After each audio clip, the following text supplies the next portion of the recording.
To sta japonski dresnik in kanadska zlata rozga. To sta invazivni tujerodni rastlinski vrsti, ki siromašita pestrost domorodnih vrst, zato jo je treba odstraniti.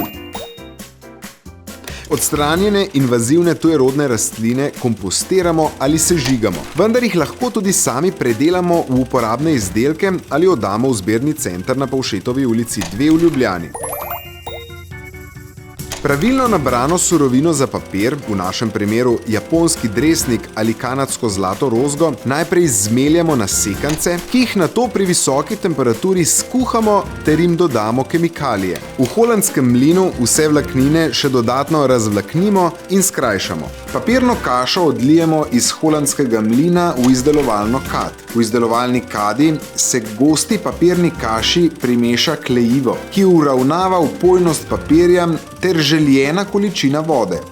Razmerje med vodo in papirno kašo vpliva na željeno debelino papirja.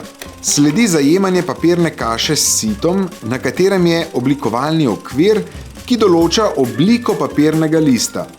Ko skozi gosto mrežo oteče odvečna voda, list odtisnemo na pripravljeno krpo iz volnenega filca. Ta postopek se imenuje gavčanje. Gavčanju sledi iztiskanje vode v hidravlični preši, kjer iz listov odteče približno 70% vode.